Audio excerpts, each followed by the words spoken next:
قارون کے خزانے کے متعلق آپ نے تاریخی حکایات اور محاورے تو سنے ہی ہوں گے۔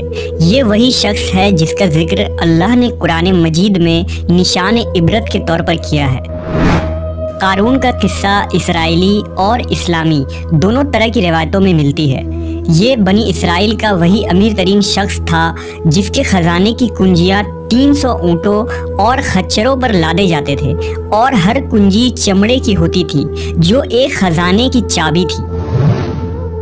تاریخ انسانی میں شاید قارون سے زیادہ دولت و ثروت کسی شخص کو عطا نہیں کی گئی۔ قارون حضرت موسیٰ علیہ السلام کے چچا یسہور کا بیٹا تھا۔ وہ نہایت ہی حسین و خوبصورت آدمی تھا۔ یہی وجہ تھی کہ بنی اسرائیل اور قبطی لوگ اسے منور کہا کرتے تھے۔ قارون جوانی میں اپنے قوم کا سب سے با اخلاق اور نیک افراد میں شمار کیا جاتا تھا۔ نیز توریت کا بہت بڑا عالم دین بھی تھا، کیونکہ اس کی پرورش موسیٰ علیہ السلام کے سایہ عاطفت میں ہوئی تھی، اس لیے وہ کتاب کا علم بھی رکھتا تھا اور اچھی آواز کا مالک تھا۔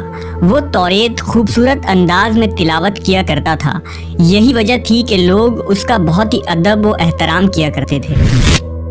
قارون ابتدا میں حضرت موسیٰ علیہ السلام پر ایمان لے آیا، اور جب بنی اسرائیل کو قبطیوں کی غلامی سے نجات ملی تو وہ ان کے ساتھ مصر کو چھوڑ کر سرزمین موعود کی طرف ہجرت کر گیا۔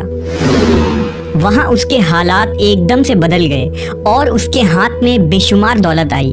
دیکھتے ہی دیکھتے وہ اپنی قوم کا امیر ترین شخص بن گیا، جس کا ذکر اللہ نے قرآن مجید میں کچھ یوں کیا ہے: بے شک قارون موسیٰ کی قوم سے تھا، پھر اس نے قوم پر زیادتی کی، اور ہم نے اس کو اتنے خزانے دیے جن کی کنجیاں اٹھانا ایک طاقتور جماعت پر بھاری تھی۔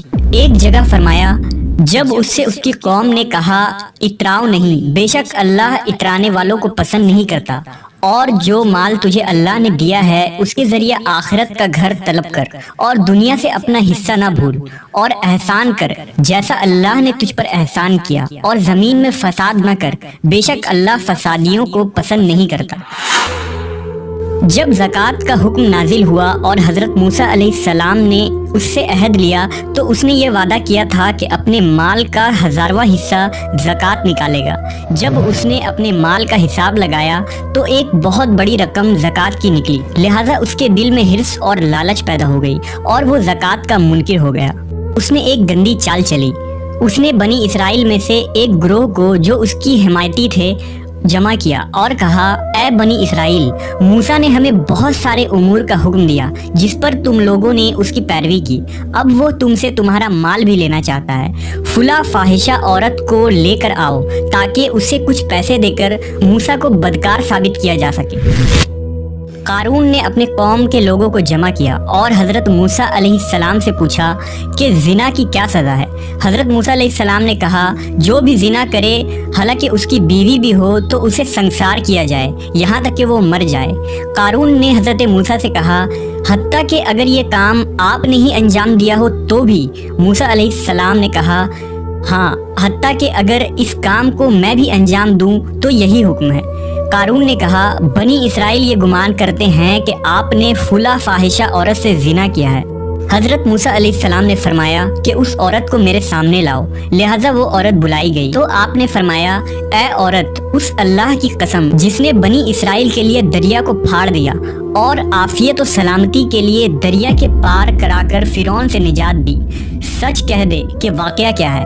حضرت موسیٰ کے جلال سے عورت سہم کر کانپنے لگی اور اس نے مجمع عام میں صاف صاف کہہ دیا کہ اے اللہ کے نبی، مجھ کو قارون نے کثیر دولت دے کر آپ پر بہتان لگانے کے لیے آمادہ کیا ہے۔ اس وقت حضرت موسیٰ علیہ السلام آپ دیدہ ہو کر سجدہ شکر میں گر پڑے اور بحالت سجدہ آپ نے یہ دعا مانگی کہ یا اللہ، قارون پر اپنا قہر و غضب نازل فرما دے۔